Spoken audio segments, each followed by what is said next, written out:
Bonjour à tous. Alors, on se retrouve aujourd'hui pour l'épisode 42 des podcasts Smart Body. Alors, aujourd'hui, je suis pas tout seul, je suis avec Laurence, qui est sophrologue. Bonjour Laurence. Bonjour Riwan. Alors, c'est un podcast un peu spécial. On va vraiment vous présenter qu'est-ce que la sophrologie.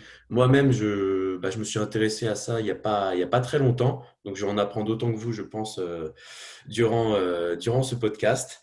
Donc, Laurence, je vous laisse vous présenter. Oui, alors Laurence Guilleret, je suis sophrologue. Je suis installée sur la commune de L'Allier dans un cabinet, donc L'Allier qui est au sud de Rennes, qui fait partie de Rennes Métropole. Et donc dans ce cabinet, je reçois des enfants, je reçois également des adultes.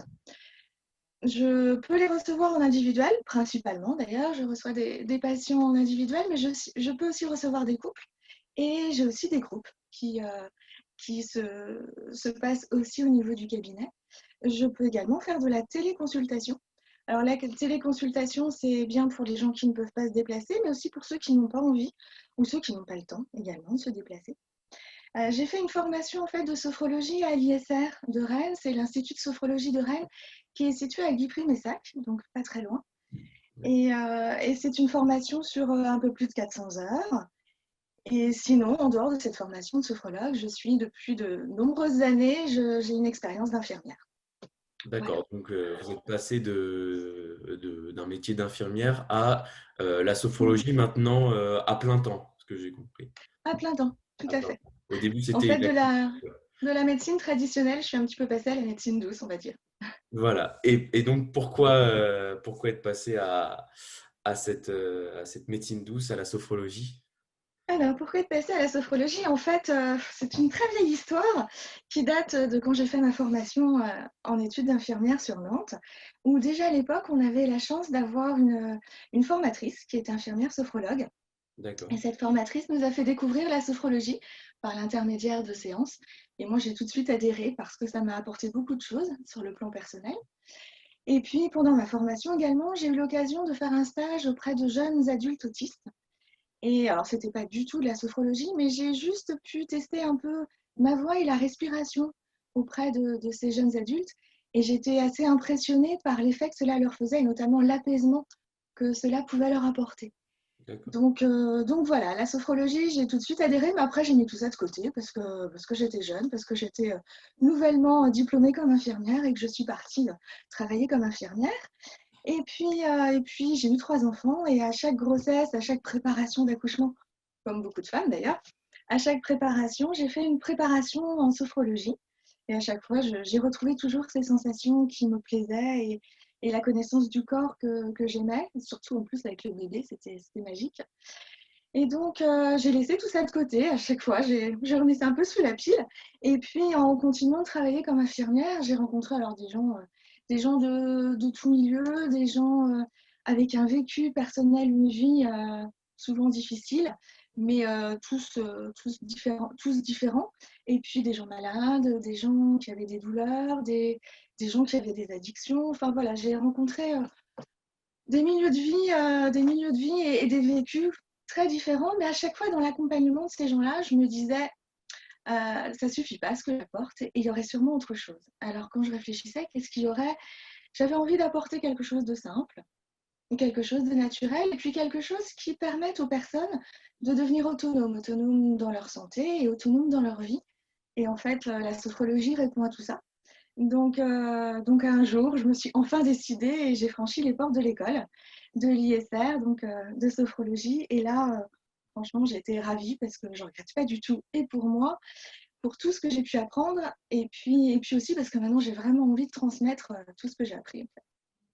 D'accord, vous avez vraiment envie maintenant, voilà, c'est vraiment l'activité qui vous passionne maintenant, vraiment à 100%, vous Tout êtes à fait. épanoui à 100%, ouais.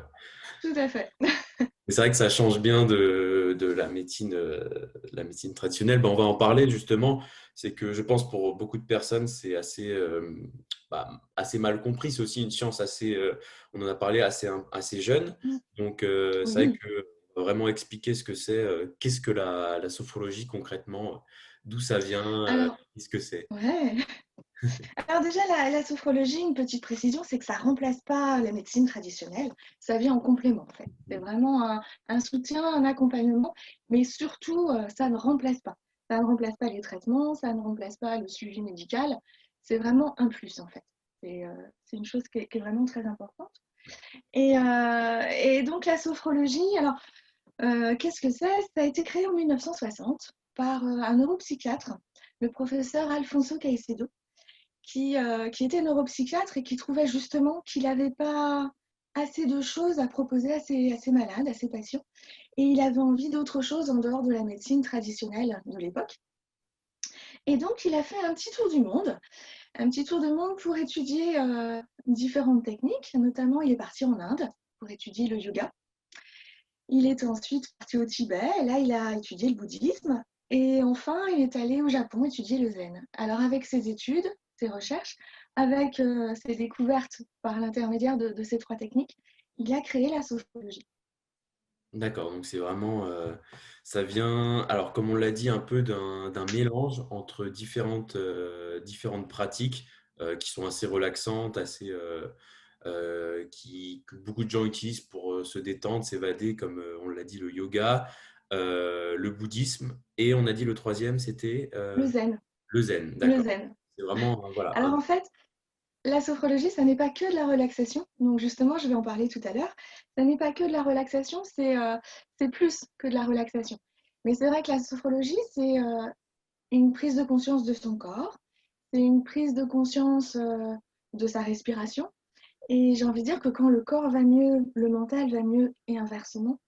Et ce que je dis souvent quand je vais dans les écoles, notamment voir les enfants, pour leur expliquer, je leur dis que la sophrologie, c'est être bien dans son corps, bien dans sa tête et aussi bien dans son cœur. C'est-à-dire que quand le mental et que le corps vont bien ou vont mieux, en général, la gestion des émotions est plus facile et on s'en sent mieux en harmonie, en équilibre avec soi-même. Est-ce qu'on Donc oui. Oui. Est-ce qu'on peut considérer la sophrologie aussi comme enfin, une sorte de méditation euh, Alors ça n'est pas que de la méditation justement. quand, C'est vraiment une quand on est prise de accompagné conscience par quelqu'un, corporelle. voilà, on peut être aidé pour. Enfin, c'est qu'une partie de la sophrologie, mais Tout ça. à fait, tout à fait, c'est ça. Il y a de la respiration, il y a un peu de méditation, effectivement, mais il y a surtout une prise de conscience du corps, en fait. C'est vraiment l'axe principal. Et d'ailleurs, on va discuter de la sophrologie, je vais vous en parler, mais à la fin de cette petite séance, j'ai envie de vous proposer pour vous et ceux qui le souhaitent une séance très courte de sophrologie pour tester, parce que j'ai envie de dire que la sophrologie, on peut en parler pendant des heures, mais tant qu'on n'a pas testé, on ne peut pas vraiment se rendre compte de ce que c'est. Donc tout le monde pourra faire la séance chez soi Tout à fait. Chez soi, c'est très simple. en écoutant votre voix, tout simplement. Voilà, tout simplement. Donc alors, donc comment, bah justement, comment se pratique la sophrologie? Comment est-ce qu'elle se pratique? On va dire. Alors, la sophrologie se pratique en position assise ou debout, en général. On peut aussi la pratiquer en position allongée, mais c'est surtout pour les femmes enceintes et puis les personnes qui ont des soucis de santé, pour qui la position assise n'est pas possible pendant un temps certain. Donc, c'est principalement assis ou debout pour justement rester conscient de tout ce qui se passe et ne pas avoir tendance à s'endormir en position allongée. Et les sensations corporelles sont différentes. Quand on est assis, quand on est debout, quand on est allongé, les sensations sont complètement différentes. Et puis en fait, le sophrologue va guider avec sa voix. C'est juste un guide. Le sophrologue, il est là pour guider, pour expliquer, pour permettre à la personne de se relâcher, de prendre conscience de son corps, de sa respiration. Mais il est juste là en soutien, j'ai envie de dire. Après, c'est la personne elle-même qui fait les choses et qui ressent les choses. Quelquefois aussi, le sophrologue utilise ce que l'on appelle les mouvements de relaxation dynamique. En fait, la relaxation dynamique, c'est du relâchement, mais avec des mouvements corporels pour encore plus sentir ou ressentir son corps. Alors moi, ce que j'aime en tant que sophrologue aussi, c'est transmettre un peu ma joie de vivre et puis un peu mes énergies, parce qu'on a tous des énergies positives et quelquefois, il faut juste les faire ressortir. Et ce que j'ai envie vraiment quand je transmets la sophrologie, c'est que les gens puissent devenir, les patients deviennent autonomes dans leur quotidien pour vraiment, après, ne plus avoir besoin du sophrologue. Mais c'est juste une étape, la sophrologie, pour après continuer de la vivre chez soi, sans le sophrologue, en étant vraiment autonome. D'accord, donc quand on a pris, on va dire, un petit peu d'expérience Mhm. avec un sophrologue, on peut refaire les Tout à séances fait, à la maison tout et à fait. l'utiliser sur les points où, par exemple, je sais pas, on va en parler après, mais par exemple, si on a un Mm. problème vraiment de stress, on peut se faire une mini séance de sophrologie avant un Tout événement à fait, pour gérer le stress, quoi. c'est tout à fait ça. Les D'accord. exercices de respiration, de la sophrologie aident aussi, effectivement, et surtout par rapport au stress, c'est très efficace. Ouais, tout à fait. Alors, les domaines dans lesquels la sophrologie aide pour à la fois les adultes, mais aussi les enfants, comme vous l'avez dit, vous intervenez dans les écoles. Donc, Aussi. quel problème peut, on va dire, dans quel problème la sophrologie peut aider et atténuer, par exemple, on a dit le stress ou qu'est-ce qui... Oui. Alors la sophrologie agit bien évidemment dans la gestion du stress, dans la gestion des émotions. Ça, c'est tout à fait vrai. C'est aussi un soutien pour les personnes qui ont eu un burn-out. C'est une période très difficile et la sophrologie est vraiment un bon accompagnant. C'est aussi avec la sophrologie une amélioration du sommeil qui est très nette. Ça permet la sophrologie aussi de se préparer pour des examens, pour des compétitions. Ça permet de lutter aussi et de favoriser la concentration, notamment chez les enfants, c'est quelquefois compliqué. Ça Oui, permet pour les gens malades de mieux accepter et de mieux adapter aussi sa situation face à la douleur. Ça permet également la sophrologie d'accompagner les patients face à des traitements contraignants. Je pense notamment à la chimiothérapie. La sophrologie agit aussi dans la gestion des addictions, quelles qu'elles soient au niveau des addictions. C'est un apport important. Elle permet aussi la reprise de confiance en soi. Elle permet d'agir dans plein d'autres domaines que là, je ne vous ai pas cités, mais bon, notamment pour les femmes enceintes, on en a parlé tout à l'heure. Et puis, il y a d'autres domaines auxquels je ne pense pas là. Mais elle est vraiment dans le quotidien de chaque personne, en fait. Elle peut agir à tout moment. d'accord. Et d'ailleurs, on en a parlé ensemble et on va rentrer un Mm. petit peu plus dans, on va dire, le vif du sujet, on va dire, pour le public qui nous suit. Alors, je vous avais posé la question, vous m'avez dit que ça pouvait vraiment être utile pour les personnes souffrant de troubles du comportement alimentaire.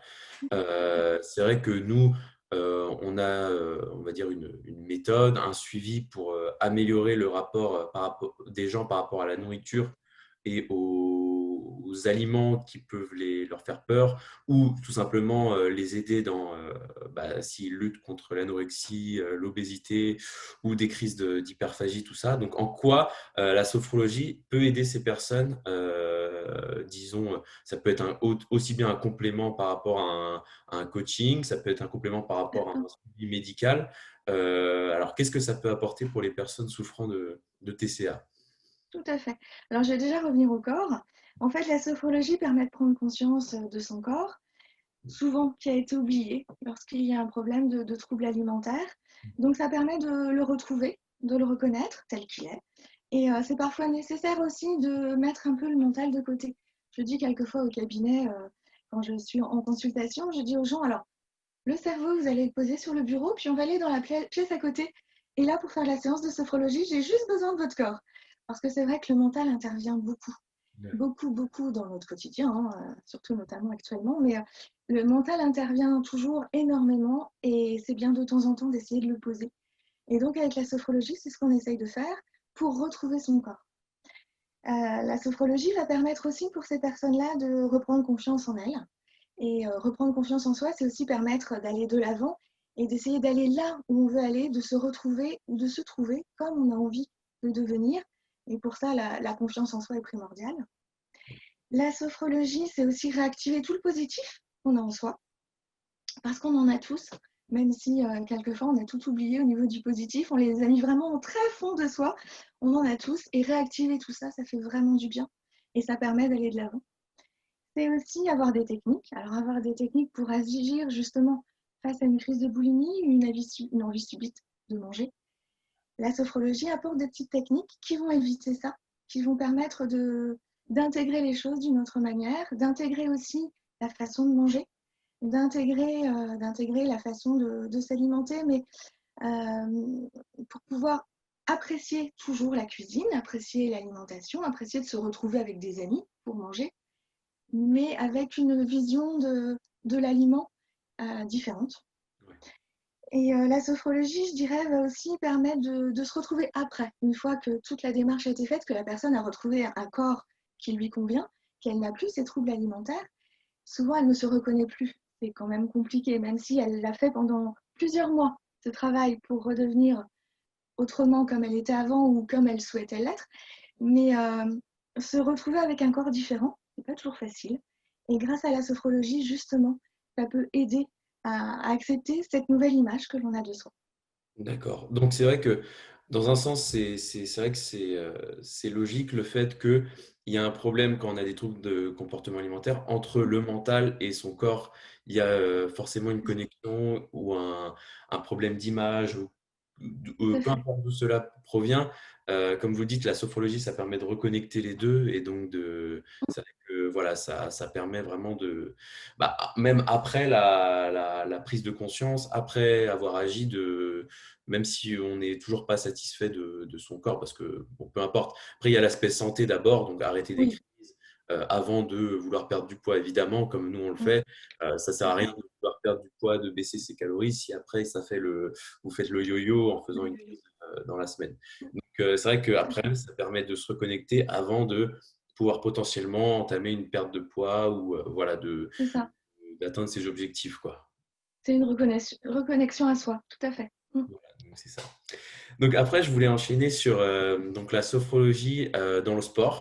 C'est vrai que moi, j'ai entendu, parce que je m'intéresse pas mal du coup au sport évidemment, à des champions qui ont utilisé la sophrologie donc pour avant leur compétition. Donc comme je sais pas, Florent Manodou, il y a des clubs de sport qui avaient carrément engagé quelqu'un pour préparer les joueurs avant les matchs, pour les faire, voilà, c'est beaucoup de pression, mine de rien, beaucoup d'argent, beaucoup de pression, donc on peut vite perdre de pied.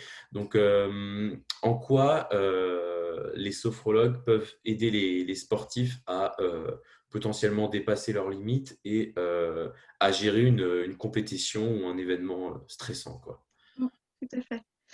Alors en fait, le milieu du sport, le domaine, le milieu des sportifs, en fait, ont été les premiers pratiquement à utiliser la sophrologie, à comprendre l'intérêt de la sophrologie dans leur activité pour vraiment devenir plus performants. Et il existe d'ailleurs des sophrologues qui sont spécialisés en domaine sportif. Et donc, la sophrologie dans le sport, ça permet alors toujours de mieux prendre conscience de son corps, parce que même si on est sportif, on a une prise de conscience de son corps qui n'est peut-être pas complète. On sent son corps dans l'activité sportive, dans l'effort, mais en prendre conscience aussi autrement, ça peut être intéressant.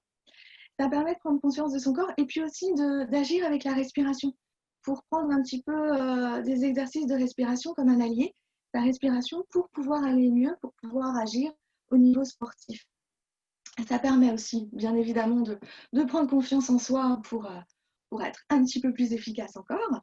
Et puis, le sport, ça permet de favoriser la concentration pour mieux gagner, parce qu'un sportif bien concentré, forcément, va être plus performant qu'un sportif qui a d'autres idées qui lui viennent en tête pendant la compétition. Ça permet aussi de se préparer, donc avec différentes étapes, hein, mais de se préparer quand la compétition est vraiment un point clé important, comme les sportifs dont vous citiez tout à l'heure les noms. C'est de se préparer en avance pour être vraiment au top le jour J. Ça permet aussi et surtout de gérer son stress avant l'épreuve pour être vraiment apte à réagir. Et puis, ça permet aussi de mieux gérer son sommeil, notamment pour je pense, aux navigateurs en solitaire Ah qui oui. ne peuvent pas dormir très longtemps. Et en fait, la sophrologie les aide beaucoup puisque ils peuvent faire des micro-sommeils pour pouvoir, enfin des micro-pauses, on va dire, pour pouvoir récupérer très très vite. Ce qui apporte aussi la sophrologie, c'est une récupération après l'épreuve, plus rapide, un relâchement corporel qui peut être très intéressant. Et pour citer des exemples, les tennisman utilisent la sophrologie, donc les navigateurs, ce que je viens de vous dire. En équitation aussi, on utilise la sophrologie, les pongistes, le tennis de table. Il y a en fait vraiment énormément maintenant d'activités sportives qui ont des sophrologues spécialisés dans le sport, dans leur équipe. En vrai, de toute façon, tous les sports, ça peut être intéressant vraiment dans tous les sports dès le moment où il y a une compétition, hein. Je Tout sais à pas, fait. je prépare pour une compétition toute l'année, les Jeux Olympiques, tout ça. Donc, à Oui, partir du moment où il y a potentiellement du stress, des enjeux voilà. énormes, voilà, ça peut Mais servir. tout à fait. Mais sans parler même des Jeux Olympiques, hein, ça peut être tout simplement une compétition départementale où il y a Oui, du oui, bien sûr. stress qui est là et puis besoin de s'y préparer un petit peu à l'avance, où il y a eu un échec lors d'une dernière compétition et la personne a envie de reprendre confiance en elle. Ça peut être intéressant aussi de refaire un point par rapport à ça pour Ouais. mieux vivre la prochaine compétition. D'accord. En tout cas, ouais, c'est vrai que pour le sportif, on a toujours entendu que c'était vraiment intéressant. Et pour les gens qui ont... de toute façon, le sport, c'est vrai que ça amène des situations de stress, évidemment, surtout quand ça nous tient à cœur et qu'il y a une compétition Oui, importante. Donc, on peut tout à aussi fait. faire un lien entre tous les gens qui ont un travail très stressant au quotidien. C'est certain. Ça peut vraiment servir ça peut vraiment servir à tout le monde. Tout le monde peut trouver Tout son à fait. compte et trouver Tout à quelque fait. chose à travailler avec le sport. Voilà. Et donc, ce qui est important aussi de savoir, c'est que comme les sportifs, comme tout apprentissage, la sophrologie, il faut s'entraîner. C'est vrai que ça n'est pas magique, c'est pas une séance qui va permettre d'aller mieux. Il faut vraiment s'entraîner pour intégrer les choses, pour acquérir aussi les exercices. Et grâce à l'entraînement, les choses fonctionnent mieux, on se sent mieux et notre quotidien évolue. Mais l'importance de l'entraînement est vraiment là quand même. Donc, comme une Et les compétition, comme sportifs un connaissent ça. sportif, c'est comme une C'est discipline, ça, il faut s'entraîner. tout à fait. Donc, bah, écoutez, maintenant, on va peut-être passer, comme vous l'avez dit, à la pratique pour mettre D'accord? en pratique la théorie qu'on vient d'écouter. Alors, Ok. je vais faire le cobaye aujourd'hui, mais vous pouvez tous Merci, ouais. réaliser la séance. En tout cas, je vais vous laisser prendre la main sur ce coup-là et bah, je vais suivre vos indications et suivre votre voie. D'accord, ça marche. Alors déjà, avant de commencer, juste, je vais vous demander à tous ceux qui ont envie de le faire, hein, de faire la séance avec moi, parce que je vais le faire, bien évidemment, c'est de vous installer dans une chaise en position confortable, donc c'est-à-dire les pieds au sol, le dos appuyé contre le dossier, et on va poser les mains bien à plat sur les cuisses. Donc voilà, je vous laisse déjà un petit peu de temps pour trouver la chaise et la position. Moi, normalement, c'est bon, je suis bien installé. Ça marche. Ok. Alors, l'idéal aussi pour se recentrer sur soi, c'est de fermer les yeux. Alors, fermer les yeux, ça n'est pas toujours possible. Donc, je vais vous demander, on va tous fermer les yeux. Je vais fermer les yeux avec vous, Riwan. Mais pour les personnes qui n'y arrivent pas, parce que des fois c'est compliqué, je vais juste demander aux personnes dans ces cas-là de fixer un point au sol, tout simplement. Donc là, on va juste essayer de fermer les yeux quelques secondes. D'accord.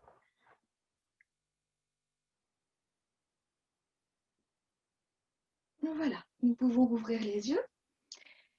Pour continuer, avant de démarrer la séance, toujours en préparation, je vais juste vous demander, Riwan, si vous savez, les points en sophrologie qui sont importants, ce sont les points d'appui. Est-ce que vous savez si vous avez des points d'appui et quels sont-ils? Vous en avez, ça c'est sûr, en position assise. En fait, c'est tout ce qui touche, qui appuie, qui repose ou qui pose. Donc déjà, à titre d'exemple, nous avons les pieds qui sont bien à plat au sol. Est-ce que vous voyez d'autres points d'appui? Bah, écoutez, tout ce qui touche une surface, Oui, notamment, bah, les mains, là, ou qui justement, repose. Oui, les mains sur les cuisses, tout à fait. et donc les cuisses sur la chaise, Voilà, tout à fait, le bassin, et super. le dos, Le dos, bah, tout le. contre le dossier. Ouais. Là, ma tête repose pas, mais je peux éventuellement reposer la tête. Je sais pas si c'est plus. Alors non, il faut mieux laisser la tête droite. Laisser la tête Par droite. contre, il y a deux autres points d'appui. En fait, les deux autres points d'appui, ce sont les épaules qui Ouais. soutiennent. Et puis, celui auquel on ne pense pas toujours, qui pourtant est souvent sous tension quand on est en colère ou quand on est énervé ou stressé, c'est la mâchoire. Ah oui, d'accord. Voilà. Donc en fait, nous avons les points d'appui qui sont les pieds, le bassin, le dos, les mains sur les cuisses, les épaules et la mâchoire. 5. Quand on est en position debout, les points d'appui sont différents. Alors allongé, on a plein de points d'appui, bien Oui. évidemment. Alors on va juste fermer les yeux et je vais juste essayer de vous faire sentir juste la présence de ces points d'appui. D'accord? D'accord. Alors, nous fermons les yeux et nous sentons la présence de nos pieds, présence de notre bassin, présence de notre dos, présence de nos mains,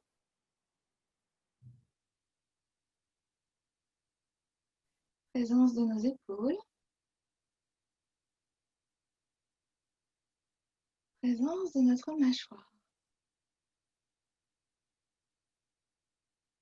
Et doucement, nous pouvons rouvrir les yeux. Voilà. Alors, maintenant, encore deux autres choses. Une petite question, Réwan. Est-ce que vous sentez votre respiration? Oui. D'accord. Est-ce que vous la sentez tout le temps ou que par moment? Que par moment. Je pense que là, en me concentrant, en fermant les yeux, je la sens. Au quotidien, en faisant une activité, je pense pas que je la ressens spécialement. D'accord, ok. Donc, on va essayer de la sentir tout à l'heure pendant la séance. Et D'accord. puis, une dernière chose, est-ce que vous sentez votre corps? C'est-à-dire? Est-ce que vous sentez que vous avez un corps, qu'il est vivant et qu'il a des sensations? Je pense. D'accord. Bon, à quel moment vous le sentez? Tout le temps ou à certains moments? C'est vrai que des fois, on peut l'oublier quand on est occupé, quand on fait autre chose, mais je pense à certains moments, ouais. Ouais. Ok, d'accord. Bien. Donc, si vous êtes prêts, eh bien, je vous propose de démarrer la séance. Donc, en fermant les yeux, et je vais vous guider par ma voix pour reprendre un petit peu ce qu'on vient de faire là. D'accord? D'accord.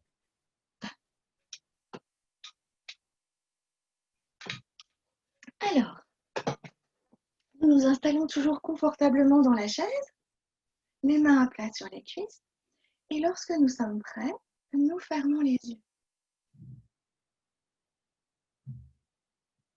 Nous prenons conscience de notre position assise. Nous prenons le temps de faire une pause pour nous-mêmes.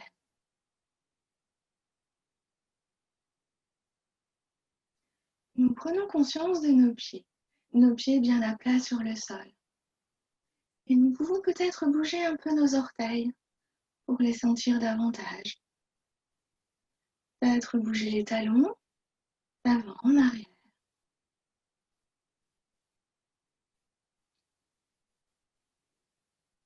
Nous reposons les pieds. Nous prenons maintenant conscience de notre bassin sur la chaise, que nous pouvons peut-être bouger un peu de gauche à droite, doucement, juste pour le sentir un peu plus.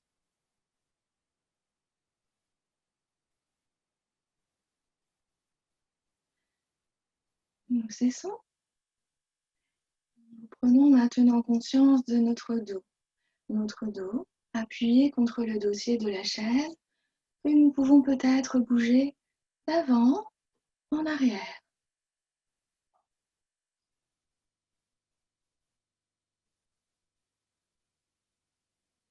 Et nous reposons notre dos contre le dossier. Nous prenons maintenant conscience de nos mains posées bien à plat sur nos cuisses. Nous pouvons peut-être bouger les doigts, peut-être un doigt l'un après l'autre.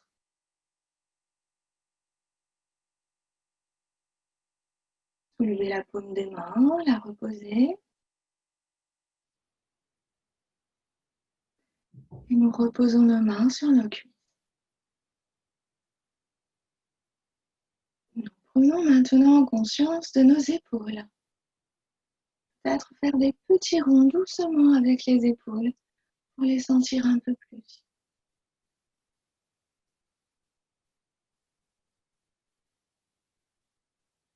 Nous relâchons les épaules et nous prenons maintenant conscience de notre mâchoire, peut-être en bougeant un peu la bouche, peut-être en faisant des grimaces, un bâillement, tout ce qui nous convient.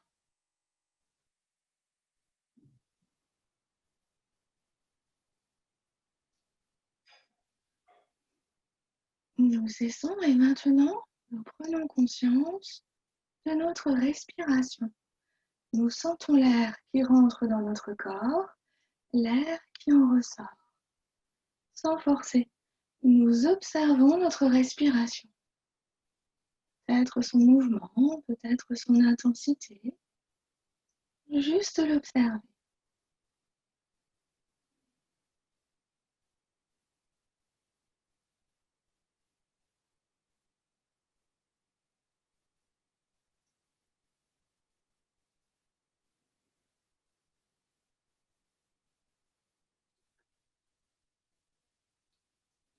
Et tout doucement, nous allons maintenant réactiver notre corps en remuant un peu nos orteils, nos chevilles, nos jambes. Nous pouvons remuer à nouveau le bassin, le dos. Réactiver doucement notre respiration. Bouger un peu nos mains, les épaules. Nous pouvons frotter les mains l'une contre l'autre. Bouger la tête, le cou. Peut-être bailler ou nous étirer si nous le souhaitons. Et lorsque nous nous sentons prêts, nous pouvons ouvrir les yeux.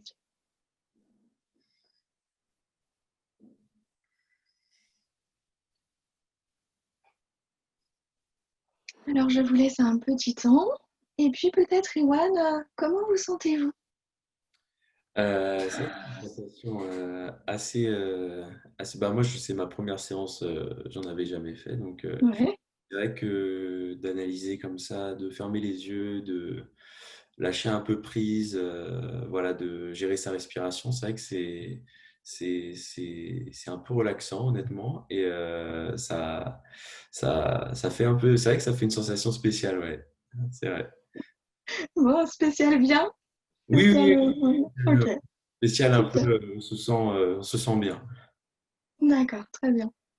Merci, Riwan. Bien, après cette courte pause de sophrologie, j'ai envie de vous souhaiter une très belle soirée pleine de positifs. Et surtout, n'hésitez pas, si vous avez envie de prolonger la rencontre et la découverte de la sophrologie, allez à la rencontre d'un sophrologue. Et puis, bien évidemment, suite à cette séance, si vous avez besoin de me poser des questions, je peux vous répondre par téléphone ou par mail. N'hésitez pas non Donc, plus. Et puis, moi, oui, je tiens juste à préciser que tout sera en description. Donc, si vous souhaitez le Facebook ou le mail de Laurence, vous pouvez le retrouver en description et lui envoyer un mail ou un message si vous avez des questions ou voilà si vous voulez essayer en direct ou à distance personnellement. tout à fait, Vous pouvez tout à fait. la contacter. Bien. Eh bien, écoutez, merci à tous pour votre attention. Merci beaucoup à Riwan. Et puis, merci aussi à Smart Body. En tout cas, merci Laurence d'avoir répondu à l'appel pour ce podcast. J'espère que ça va faire découvrir la sophrologie à beaucoup de monde. Et comme je l'ai dit, tout est dans la description. Le lien aussi du site si vous souhaitez réserver une consultation avec nous, avec l'un de nos coachs. Donc voilà, n'hésitez pas à aller voir si vous nous découvrez grâce à ce podcast, n'hésitez pas à aller voir le Facebook de Laurence et nos comptes Instagram, nos sites internet, tout ça. Donc, en tout cas, je vous remercie encore, Laurence, pour ces podcasts et Merci beaucoup. à la semaine prochaine pour un nouveau podcast. Salut à tous.